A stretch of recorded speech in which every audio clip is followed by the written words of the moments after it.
Okay guys, isa nga 'to sa pinag-uusapan ngayong Holy Week na nakakaloka 'no, dahil lang sa, pictures na pareho kung saan yung angulo nga and at the same time parehas na kulay white ang sapatos, kung ano-ano, kung saan-saan na nga. Pero at least, agad-agad namang nag-react ang kaibigan ni Danica Soto na si Pebbles at siyempre nag-react na din si Danica Soto tungkol do'n. But anyways, ayun nga pinag-uusapan kasi itong tsismis kina Kim Rodriguez and Mark Pingris. Nag-umpisa lang 'to sa blind item talaga doon. Tapos, given na given kasi nahulaan talaga ng mga netizen yun. But anyways, ayun na nga. So,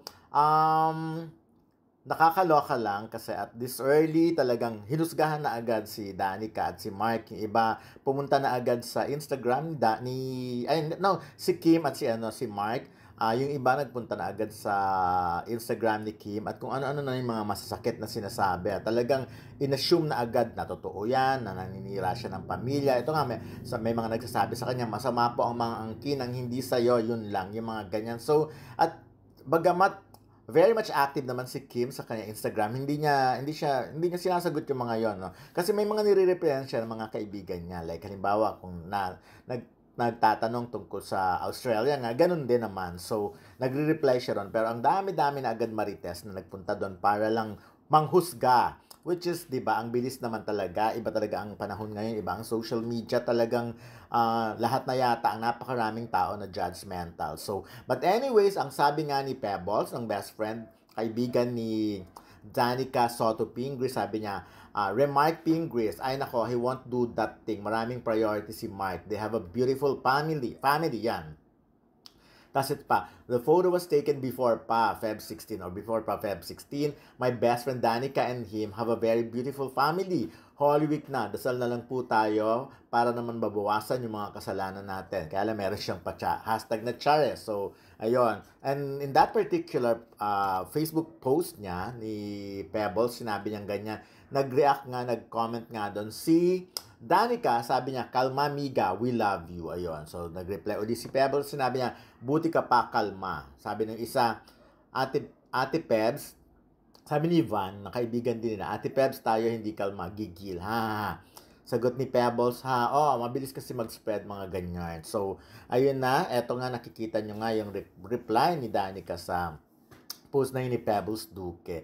But anyways, alam niyo naman sa showbiz, 'di ba? Ang daming pagkakataon na hindi kasi nga before kasi ang mga reporters lang ang gumagawa ng storya, 'di ba? Nagsusulat, naglalagay sa diary, pero because of the social media and because of the internet na nga, so wala na, hindi na control, 'di ba? Ngayon nga sinasabi na lahat ng tao pwede maging reporter, basta may Facebook ka lang, may Instagram, may TikTok ka, may Twitter ka or X ka, at kung ano-ano pang social media, pwede ka nang maging reporter. Ang dali-dali nang gumawa ng mga vlog ngayon, ang daling gumawa ng YouTube channel, so lahat na lang pwedeng magsabi. Yung iba nga, ni walang connection sa showbiz talaga. Yung iba ni hindi nga sila nakakalapit sa mga artista, hindi nakaka-interview. Pero ang bongga-bongga nilang magdesisyon. Alam nyo, yung mga ganitong pagkakataon, madali namang malaman yan kasi ora mismo magre-react talaga ang mga tao sa paligid mismo ni Danica at ni Mark Pringis. I mean, kung may sama ng loob, makikita mo na yan So, aral na yung mga ganyan. Pero nakita niyo naman,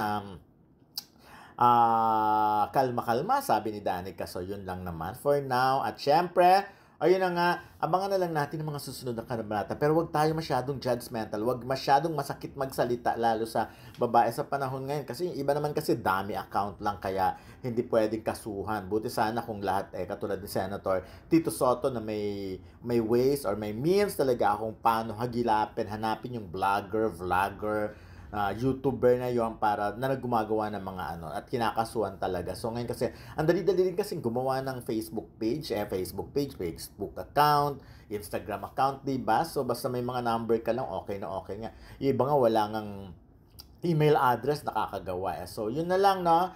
Anyway, sabi ni Danica Soto Pingris, kalma. So, Mika, okay?